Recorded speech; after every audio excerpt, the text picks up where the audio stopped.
Enemy lines, human hearts. October 23rd, 1916. 1847 hours. Somme Valley, northern France. Hans Müller pressed his cheek against the cold stock of his Gewehr 98, right eye aligned with the Zeiss scope. His breath came shallow, controlled. Through the magnified lens, 400 meters became intimate distance. A British Tommy crouched behind a shattered oak stump, unaware that death observed him through German glass. The afternoon light was failing, that golden hour snipers cherished, when shadows lengthened and men grew careless with exhaustion. Müller had been in position since dawn, motionless in his hide among the rubble of what had once been a farmhouse. His spotter, young Corporal Dieter Klein, lay beside him, scanning the devastated landscape through binoculars. "Range confirmed," Klein whispered. 405 meters, wind negligible. Müller's finger rested against the trigger guard, not yet on the trigger itself. He was too disciplined for that. The British soldier was fumbling with something. A map case? No. Müller watched, patient, letting the scene develop. The Somme had become a graveyard. 4 months of artillery had transformed French farmland into moonscape, a wilderness of mud, wire, and shattered timber where trees stood as blackened stakes and villages existed only as coordinates on military maps. The offensive that began in July had consumed hundreds of thousands of lives for advances measured in yards. By late October, both armies clung to their lines with grim determination, trading occasional shells and the work of snipers. Müller was good at his work. 37 confirmed kills since August, each one logged, verified, contributing to the statistical apparatus of industrial slaughter. He felt neither pride nor shame in the number, merely the craftsman's satisfaction of competence. His instructors at the sniper school in Alsace had taught him to think of enemies as targets, problems to solve through geometry and breathing control. But geometry didn't account for what he saw next. Through the scope, the British soldier's actions clarified. He was moving toward something. No, someone. Another figure lay in the mud 20 meters beyond the stump, wounded. The movement was unmistakable. The dragging crawl of a man whose legs wouldn't carry him, leaving a dark trail in the churned earth. The wounded man wore German field grey. Müller's breath caught. His eye never left the scope, but his mind raced through tactical calculation. The British soldier had emerged from his position, was moving into open ground toward a wounded enemy. Suicide. Incomprehensible. Müller had witnessed many things in 2 years of war. Courage, cowardice, madness born of shell shock, but this bordered on absurd. "What is he doing?" Klein breathed beside him. The Tommy reached the German soldier, dropped to his knees. Through the scope, Müller watched the scene unfold with crystalline clarity. The British soldier was young, couldn't be more than 20. His hands moved quickly, checking the wounded man. Then he reached into his tunic, a field dressing. The British soldier was treating a German wound. "He's helping him," Müller said, voice flat with disbelief. Klein shifted position. "Orders are clear. Target of opportunity. Take the shot." Müller knew the regulations. Every enemy soldier eliminated reduced combat effectiveness, degraded morale, consumed medical resources. Mathematics of attrition. The British soldier kneeling in open ground was the perfect target. Stationary, focused on his task, unaware. But Müller didn't fire. He watched instead. The British soldier worked with practiced efficiency, rapping the German's shoulder where blood had darkened the uniform. The wounded man's face was pale, lips moving, speaking or perhaps praying. The Tommy said something in return. Müller couldn't read lips through the scope, couldn't hear across 400 meters of devastated ground, but he recognized the universal language of care. The moment stretched. In the sniper's world, time operated differently. Seconds expanded into eternities of decision. Müller's training had prepared him for wind calculation, light compensation, the precise instant to release breath and squeeze the trigger. It had not prepared him for this paralysis of moral arithmetic. "Hans," Klein's whisper carried urgency. "Section commander is watching. You must." The British soldier reached into his breast pocket. For an absurd moment, Muller tensed, thinking, weapon. But what emerged was a small box, cigarettes. The Tommy extracted one, placed it between the wounded German's lips, then produced a match.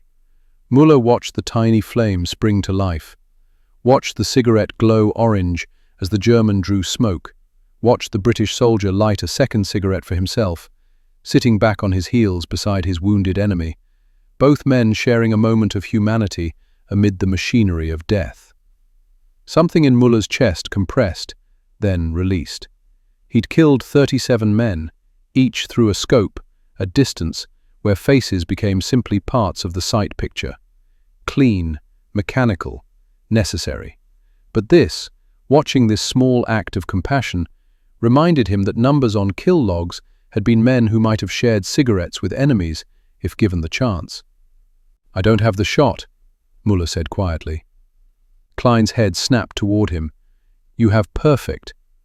Angle is wrong, too much shadow interference."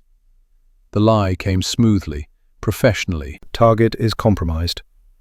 Through the scope, he watched the British soldier help the wounded German sit upright against a splintered timber.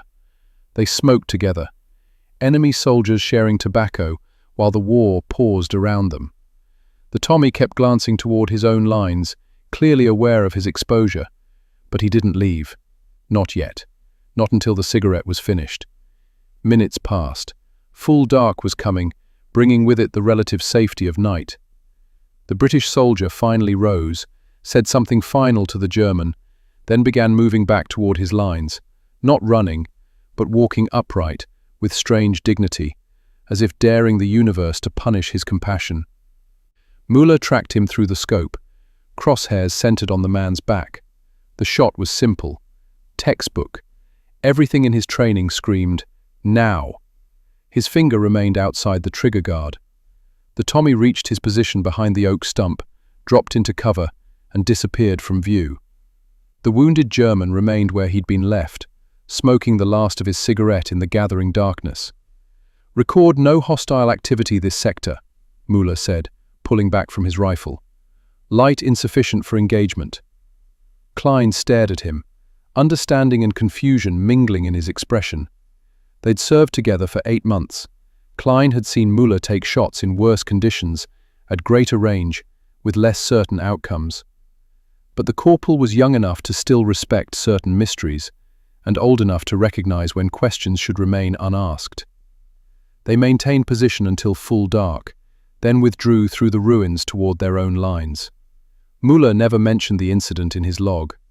No shot taken meant no report required. The moment existed only in his memory and Klein's, and in the life of whatever British soldier had valued enemy humanity above tactical advantage. He often wondered, in the months that followed, whether that Tommy survived the war, whether the wounded German had been recovered by his own side or had died in the mud, whether that single cigarette had mattered in the vast calculus of millions dead and wounded. But he knew with certainty that it mattered to him. The Western Front produced countless such moments, small instances of humanity flickering within the industrial horror. Official histories rarely recorded them. Command structures couldn't quantify compassion or calculate the strategic value of mercy. Yet these moments accumulated in the memories of soldiers who survived, forming a counter-narrative to the propaganda of total war. Informal truces emerged despite orders. Christmas 1914 saw thousands of soldiers from both sides meeting in no man's land, exchanging gifts, playing football. Officers on both sides were horrified, not by fraternization itself, but by what it revealed. That men ordered to kill each other recognized their shared humanity when given the slightest opportunity. By 1916, such organized truces had been suppressed. Commanders rotated units frequently, court-martialed fraternizers, and ordered aggressive patrolling to prevent accommodation between opposing lines. But individual acts of mercy proved harder to eliminate. Wounded left in no man's land were sometimes retrieved by enemies. Food packages were occasionally thrown across trenches during quiet periods. Snipers developed personal codes. Some refused to shoot stretcher-bearers, or men clearly relieving themselves in open latrines. The German sniper tradition emphasized professionalism and discipline. Men like Müller were craftsmen of death, trained to exceptional standards, equipped with the finest optics German industry could produce.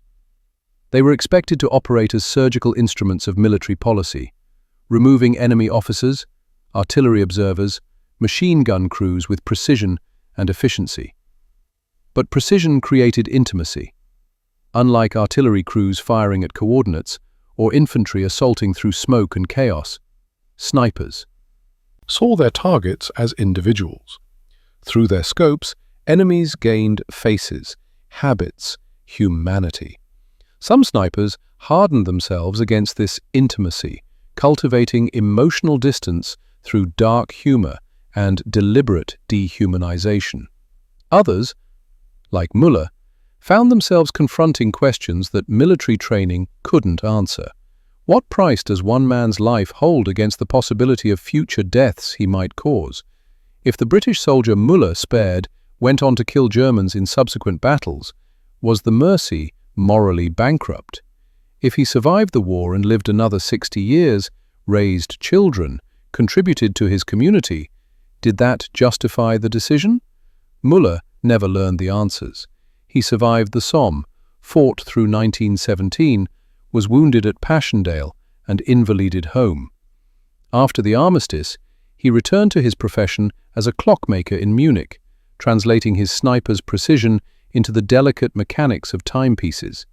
He told the story only once, to his son in 1945, as Allied bombs fell on what remained of Munich, and another generation discovered the consequences of abandoned mercy.